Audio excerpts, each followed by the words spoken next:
Following Yemen's unprecedented attack on Israel yesterday, in which they killed one member of Israel's engineering corps, according to multiple reports in Israel, we had an unprecedented response from Israel on Yemen directly. So Yemen attacked them with a drone yesterday, again in an unprecedented attack that covered a long distance, in which they used several methods to avoid detection, including taking different routes and traveling very low, a very low altitude, reaching the coasts of Tel Aviv and targeting the designated location.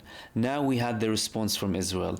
According to multiple reports, we had over 12 F-35s attacking Yemen that had to refuel during the way as well, because it's a very long journey, and they targeted Yemen's oil reserves and electric power plants as well. These were not military targets. The confirmation that's coming from the IDF is saying that the Yemenis were hiding military equipment next to these oil reserves, which is a blatant lie. Yesterday we were talking about the fact that Israel does not have a bank of military targets when it comes to Yemen, because you've had the genocide coalition led by the United States and the UK being incapable to do anything to stop their attacks. So Israel will definitely not be able to. However, what they wanted to do in this attack today is send a message. They wanted to send a message to everyone, and they also did not want the attack on Tel Aviv to set a precedent to the future. Now, although Israel acts as if it protects all Israeli cities in a similar manner, many people, including in Israel, see very clearly that Israel has priorities when it comes to certain areas.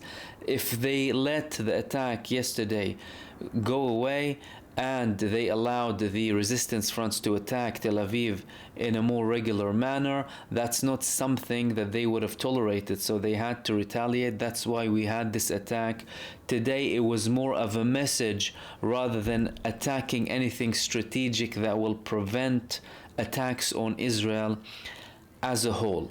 Now, there are many things to this. We have people involved. What did the US and the UK do? Was Saudi Arabia aware? And what will the Yemeni response be, including the resistance fronts? We're not just talking about Yemen here, we're talking about the other resistance fronts, and one primary front is the Lebanese front when it comes to the response, especially seeing the scale of this attack in Yemen. And a big part of it was obviously a message to Iran. The Israeli defense minister was quoted saying, everyone in the Middle East saw the flames. And this is exactly what Israel intended, for everyone to see the big flames coming out. Although these serve the civilians, these are not military targets. I will be talking about more of this in my live stream tonight with all of the details and live coverage.